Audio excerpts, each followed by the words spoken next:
The Letters by Lucy Maud Montgomery. Just before the letter was brought to me that evening, I was watching the red November sunset from the library window.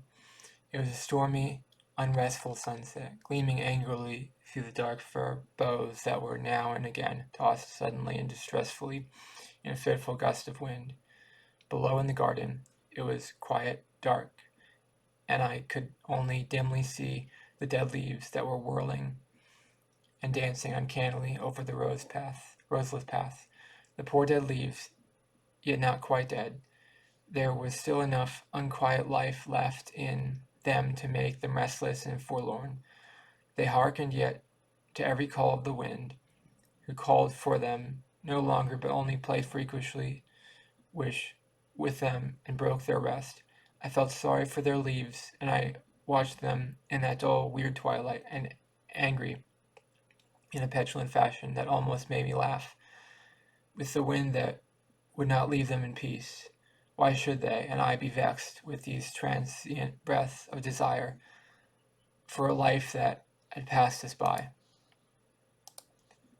I was in the grip of a bitter loneliness that evening, so bitter and so incessant, that I felt I could not face the future at all, even with such poor fragments of courage as I had gathered about me after father's death, hoping that they would at least suffice for my endurance, if not for my content. But now they fell away from me at sight of the emptiness of life. The emptiness. It was from that I shrank. I could not face the pain and anxiety and heartbreak undauntedly, but I could not face that terrible, yawning, barren emptiness. I put my hands over my eyes to shut it out, but it pressed it upon my consciousness instead, insistently, and would not be ignored longer. The moment when a woman realizes that she has nothing to live for, neither love nor purpose nor duty, holds for her the bitterness of death. She is a brave woman indeed, who can look upon such prospect unquailingly. And I was not brave. I was weak and timid. Had not father often laughed mockingly at me because of it? It was 3 weeks since father had died. My proud, handsome, unrelenting old father, whom I had loved so intensely, and who had never loved me. I had always accepted the fact, unresentfully and unquestioningly, but I had steeped my whole life in its tincture of bitterness. Father had never given me for two things. I had cost my mother's life, and was not a son to perpetrate the old name and carry on the family feud with the Frasers. I was a very lonely child, with no playmates or companions of any sort, and my girlhood was lonelier still. The only passion in my life was my love for my father. I would have done and suffered anything to win his affection in return, but all I ever did win was amused tolerance, and I was grateful for that, almost content. It was much to have something to love and permitted to love it. If I had been a beautiful and spirited girl, I think father might have loved me, but I was neither. At first I did not think or care about my lack of beauty, and one day I was alone in the beech wood. I was trying to disentangle my skirt, which had caught on some thorny underbush. A young man came around the curve of the path and, seeing my predicament, bent with murmured apology to help me. He had to kneel to do it, and I saw a ray of sunshine through the beeches above us strike like a lance of light athwart the thick brown hair that pushed out from under his cap. Before I thought, I put out my hand and touched it softly. Then I blushed crimson with shame over what I had done. But he did not know. He never knew. When he had released my dress, he rose and our eyes met for a moment. As I timidly thanked him, I saw that he was a good to look upon, tall and straight, with broad, stalwart shoulders and a dark, clean-cut face. He had a firm, sensitive mouth and kindly, pleasant, dark blue eyes. I never quite forgot the look of those eyes. It made my heart beat strangely, but it was only for a moment. And the next he had lifted his cap and passed on. As I went homeward, I wondered who he might be. He must be a stranger, I thought, probably a visitor in some of our neighboring families. I wondered, too, if I should meet him again, and found the thought very pleasant. I knew a few men, and they were all old, like father, or at least elderly, and they were the only people who ever came to our house, and they either teased me or overlooked me. None of them was at all like this young man I had met in the beechwood, nor ever could have I thought. When I reached home, I stopped before the big mirror that hung in the hall and did what I had never done before in my life, looked at myself very scrutinizingly and wondered if I had any beauty. I could only sorrowfully conclude that I had not.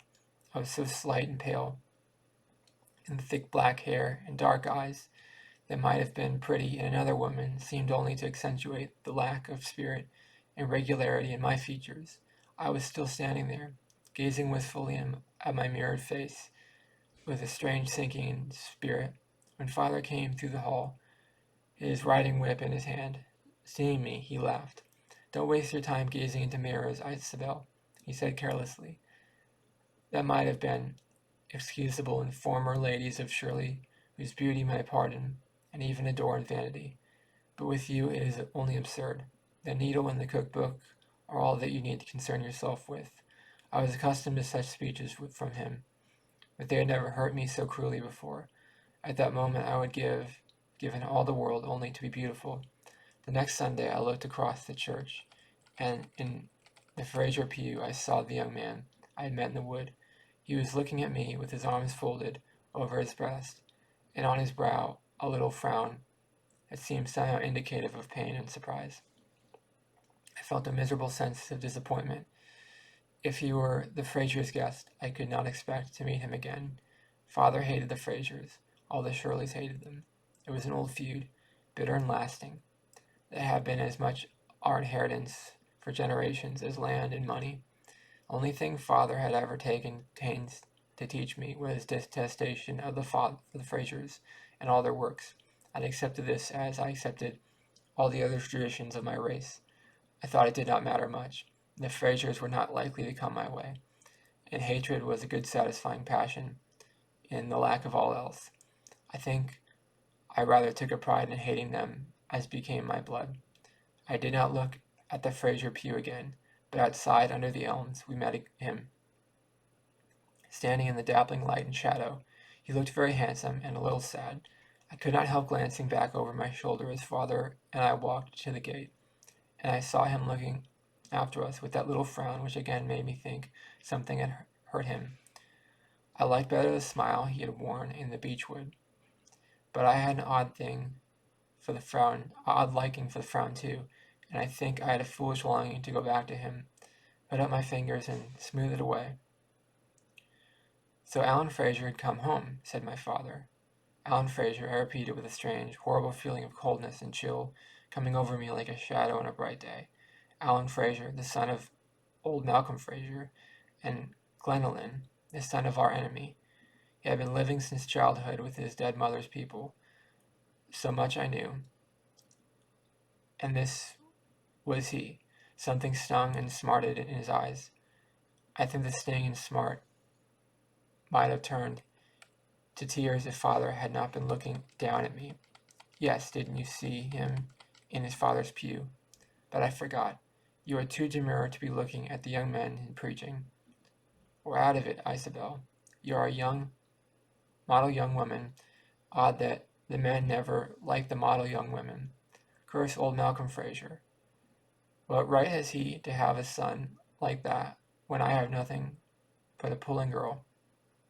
Remember, Isabel, that if you ever meet that young man, you are not to speak or to look at him, or even intimidate that you are aware of his existence. He is your enemy and the enemy of your race. You will show him that you realize this." Of course, that ended it all. Though just what there had been to end would have been hard to say. Not long afterwards, I met Alan Fraser again, when I was out for a canter on my mare. He was strolling through the beechwood with a couple of big collies, and he stopped short as I drew near. I had to do it. Father had decreed. My Shirley pride demanded that I should do it.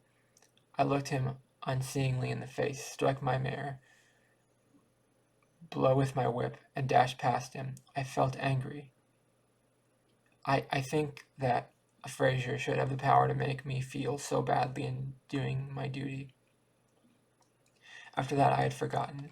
There was nothing to make me remember, for I never met Alan Fraser again. The years slipped by, one by one, so like each other in the colorlessness that I forgot to take account of them. I only knew that as I grew older, that it did not matter, since there was nobody to care. One day they brought father in, white-lipped and groaning. His mare had thrown him, and he was never to walk again. Although he lived for 5 years, those 5 years had been the happiest of my life. For the first time, I was necessary to someone. There was something for me to do which nobody else could do so well. I was father's nurse and companion, and I found my pleasure in tending him and amusing him, soothing his hours of pain and brightening his hours of ease.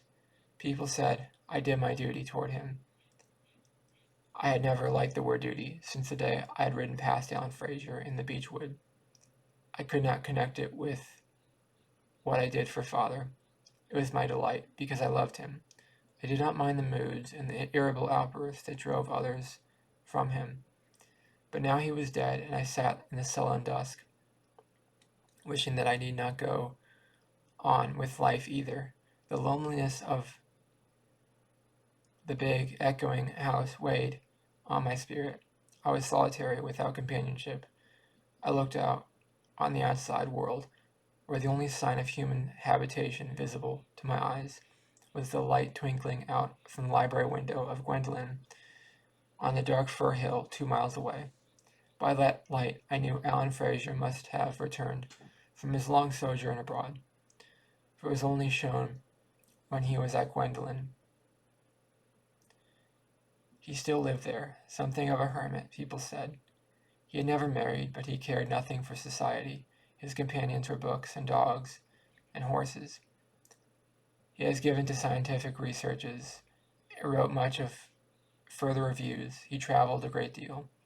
So much I knew in a vague way. I even saw him occasionally in church, and never thought the years had changed him much, save that his face was sadder and sterner than of old, and his hair had become iron gray. People said that he had inherited and cherished the old hatred of the Shirleys. He was very bitter against us. I believed it. He had the face of a good hater or lover, a man who could play with no emotion, but must take it all in earnestness and intensity. When it was quite dark, the housekeeper brought in the lights and handed me a letter which, she said, a man had just brought up from the village post office. I looked at it curiously before I opened it, wondering from whom it was. It was postmarked from a city several miles away, and the firm decided. Rather peculiar handwriting was strange to me. I had no correspondence. After father's death, I had received a few perfunctory notes of condolences from distant relatives and family friends. They had hurt me cruelly, for they seemed to exhale a subtle spirit of congratulation on my being released from a long and unpleasant martyrdom of attendance on an invalid that quite overrode the decorous phrases of conventional sympathy on which they were expressed. I hated those letters for their implied injustice. I was not thankful for my release. I missed my father miserably and longed passionately for the very tasks and vigils that evoked their pity. This letter did not seem like one of those. I opened it and took out some stiff, badly written sheets. They were undated, and turning to the last, I saw they were unsigned. With a not unpleasant tingling of interest, I sat down by my desk to read. The letter began abruptly. You will not know by whom this is written. Do not seek to know, now or ever. It is only from behind the veil of your ignorance of my identity that I can ever write to you fully and freely as I wish to write. And say that I wish to say my words denied to a formal and conventional expression of sympathy. Dear lady, let me say to you thus what is in my heart. I know that what your sorrow is, and I think I know what your loneliness must be. The sorrow of a broken tie, the loneliness of a life thrown emptied back on itself. I know now you loved your father, how you must have loved him in those eyes and brow and mouth speak truth, for they tell of a nature divinely rich and deep, giving of its wealth and tenderness ungrudgingly to those who are so happy as to be objects of its affection. To such a nature, bereavement must bring a depth and agony of grief unknown to its shallower souls. I know what your father's helplessness and need of you meant to you. I know that now life must seem to you a broken and embittered thing. And knowing this, I venture to send this greeting across the gulf of strangerhood between us, telling you that my understanding sympathy is fully and freely yours, and bidding your take heart for the future, which now it may be, looks so heartless and hopeless to you. Believe me, dear lady, it will be neither. Courage will come to you from the kind days. You will find noble tasks to do, beautiful and gracious duties waiting along your path. The pain and suffering of the world never dies, and while it leaves there will be work for such as you to do, and in the doing of it you will find comfort and strength and the highest joy of living. I believe in you. I believe you will make of your life a beautiful and worthy thing. I give you Godspeed for the years to come. Out of my own loneliness, I, an unknown friend, who has never clasped your hand to send this message to you, I understand I have always understood, and I say to you, be of good cheer. To say that this strange letter was a mystery to me seems an inadequate way of stating the matter. I was completely bewildered, nor could I even guess who the writer must be. Think and ponder as I might, the letter itself implied that the writer was a stranger. The handwriting was evidently that of a man, and I knew no man who could or would have sent such a letter to me. The very mystery stung me to interest. As for the letter itself, it brought me an uplift of hope and inspiration such as I could not have believed possible an hour earlier. It rang so true and sincerely that the mere thought of that somewhere I had a friend who cared enough to write it, even in such an odd fashion, was so sweet that I had half ashamed of difference it made in my outlook. Sitting there, I took courage and made a compact with myself that I could justify the writer's faith in me. I would take up my life as someone to be worthily lived for all good. To the disregard of my own selfish sorrow and shrinking, I would seek for something to do for my interests, which would bind me to my fellow creatures, for tasks which would lessen the pains and perils of humankind. An hour before, this would not have seemed to me possible. Now it seemed the right and natural thing to do. A week later, another letter came. I welcomed it with an eagerness which I feared was almost childish. It was a much longer letter than the first, and was written in quite a different strain. There was no apology for or explanation of the motive for writing. It was as if the letter were merely one of a permitted and established correspondence between old friends. It began with a witty, sparkling review of a new book that the writer had just read, and passed from this to crisp comments on the great events, political and scientific, artistic, of the day. The whole letter was pungent, interesting, delightful, an impersonal essay of a dozen vital topics of life and thought. Only at the end was a personal note struck. Are you interested in these things? Ran the last paragraph. And what is being done and suffered and attained in the great busy world? I think you must be. For I have seen you and read what is written in your face. I believe you care for these things as I do, that your being thrills to the still and sad music of humanity, and the songs of the poets I love find echo in your spirit, and the aspirations of all struggling souls a sympathy in your heart. Believing this, I have written freely to you, taking a keen pleasure, and thus revealing my thoughts and visions to one who will understand. For I too am friendless, in the sense of one standing alone, shut up from the sweet, intimate communion of feeling and opinion that may be held with the heart's friends. Shall you have read this as a friend, I wonder, a candid, uncritical, understanding friend? Let me hope it, dear lady. I was expecting the third letter when it came, but not until it did come did I realize that my disappointment would have been if it had not. After that, every week brought me a letter. Soon those letters were the greatest interest of my life. I had given up all attempts to solve the mystery of their coming, and was content to enjoy them for themselves alone. From week to week, I looked forward to them with an eagerness that I would hardly confess even to myself. And such letters as they were, growing longer and fuller and freer as they went on, such wise, witty, brilliant, pungent letters, stimulating all my torpid life into a tingling zest, I had begun to look abroad in my small world for worthy work and found plenty to do. My unknown friend evidently kept track of my expanding efforts, for he commented and criticized, encouraged, and advised freely. There was a humor in his letters that I liked. I leavened them with its sanity and reacted on me most wholesomely, counteracting many of the morbid tendencies and influences of my life. I found myself striving to live up to the writer's ideal of philosophy and ambition, as pictured often unconsciously in his letters. They were intellectual stimulant as well.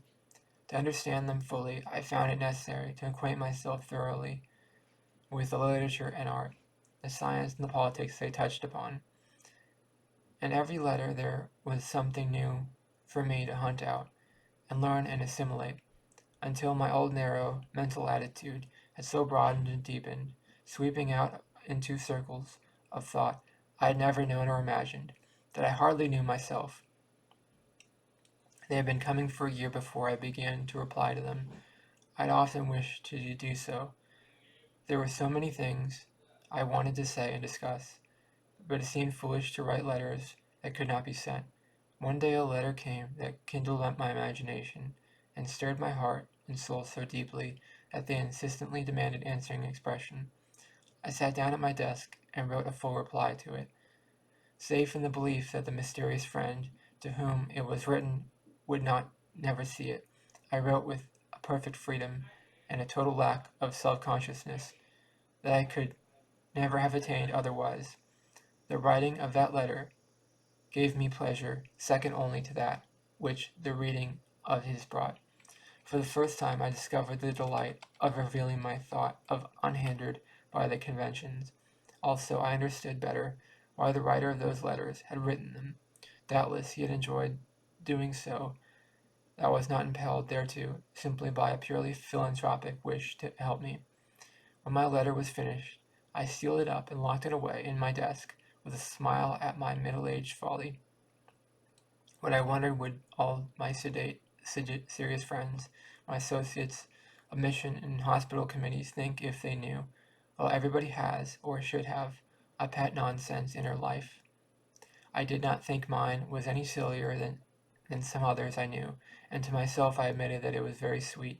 I knew if those letters ceased to come, all savor would go out of my life. After I wrote a reply to every letter I received and kept them all locked together.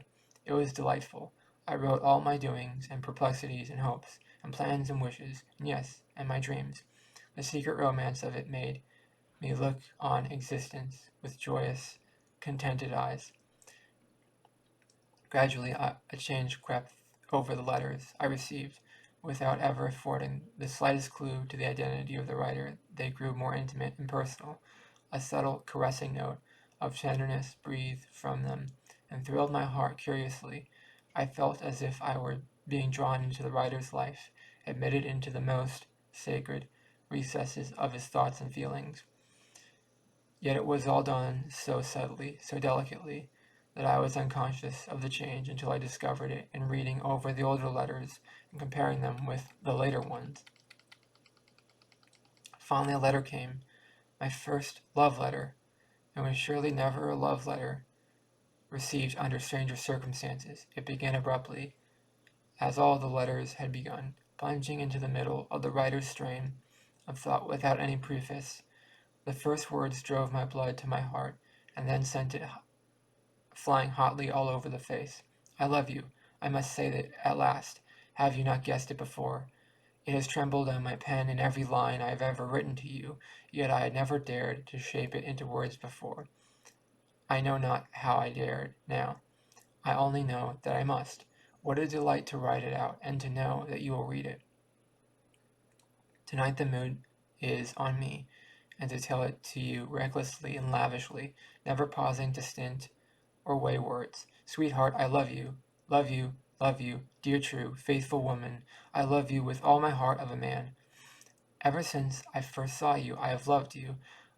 I can never come to tell you in spoken words. I can only love you from afar, and tell my love under the guise of impersonal friendship. It matters not to you, but it matters more than all else in my life to me. I am glad that I love you, dear, glad, glad, glad. There was much more, for it was a long letter. When I had read it, I buried my burning face in my hands, trembling with happiness. This strange confession of love meant so much to me. My heart leaped forth to meet it with answering love. What mattered it that we could never meet, that I could not even guess who my lover was? Somewhere in the world was a love that was mine alone, and mine wholly, and mine forever. What mattered his name, or his station, or the mysterious barrier between us? Spirit leaped to spirit, unhindered over the unfettering bounds of matter and time. I loved and was beloved. Nothing else mattered. I wrote my answer to his letter. I wrote it fearlessly and unstintedly. Perhaps I could not have written so freely if the letter were to have been read by him, as it was. I poured out the riches of my love as fully as he had done. I kept nothing back, and across the gulf between us, I vowed a faithful and enduring love in response to his. The next day, I went to town on business with my lawyers. Neither of us, the members of the firm, was in when I called, but I was an old client, and one of the clerks showed me into the private office to wait. As I sat down, my eyes fell on a folded letter lying on the table beside me. With a shock of surprise, I recognized the writing. I could not be mistaken. I should have recognized it anywhere. The letter was lying by its envelope, so folded that only the middle third of the page was visible. An irresistible impulse swept over me before I could reflect that I had no business to touch the letter, that perhaps it was unfair to my unknown friend to seek to discover his identity when he wished to hide it. I had turned the letter over and seen the signature. I laid it down again and stood up, dizzy, breathless, and unseeing. Like a woman in a dream, I walked through the outer office and into the street. I must have walked on for blocks before I became conscious of my surroundings. The name I had signed to that letter was Alan Fraser. No doubt the reader had long ago guessed it, has wondered why I had not. The fact remains that I had not. Out of the whole world, Alan Fraser was the last man whom I would have suspected to be the writer of those letters. Alan Fraser, my hereditary enemy, who I was told cherished the old feud so faithfully and bitterly, and hated our very name. Yet I now wondered at my long blindedness. No one else could have written those letters. No one but him. I read them over one by one when I reached home, and now that I possessed the key, he revealed himself in every line, expression, thought, and he loved me. I thought of the old feud and hatred. I thought of my pride and traditions. They seemed like the dust and the ashes of outworn things, things to be smiled at and cast aside. I took out all my letters I had written, all except the last one, sealed them up in a parcel, and directed it to Alan Fraser. Then, summoning my groom, I bade him ride to Gwendolen with him. His look of amazement almost made me laugh, but after he was gone I felt dizzy and frightened at my own daring. When the autumn darkness came down, I went to my room, and dressed as the woman dresses who awaits the man of all the world. I hardly knew what I hoped or expected, but I was all athrill with a nameless, inexplicable happiness. I admit I looked very eagerly into the mirror when I was done, and I thought that the result was not unpleasing. Beauty had never been mine, but a faint reflection of it came over me in the tremulous flush and excitement of this moment. and the maid came up to tell me that Alan Fraser was in the library. I was down with my cold hands tightly clasped behind me. He was standing by the library table, a tall, broad-shouldered man, with the light striking upward on his dark, sensitive face and iron gray hair. When he saw me, he came quickly forward. So you know, and you are not angry? Your letters told me so much. I have loved you since that day, in that beechwood, Isabel, Isabel. His eyes were kindling into mine. He held my hands in a close, impetuous clasp. His voice was infinitely caressing as he pronounced my name. I never heard it since father died. I had never heard it all so musically and tenderly uttered. My ancestors might have turned it in their graves just then, but it mattered not. Living love had driven out dead hatred. Isabel, he went on. There was one letter unanswered, the last. I went to my desk, took out the last letter I had written, and gave it to him in silence. When he read it, I stood in a shadowy corner and watched him, wondering if life could always be as sweet as this. When he had finished, he turned to me and held out his arms. I went to them, as a bird to her nest, and with his lips against mine, the old feud was blotted out forever.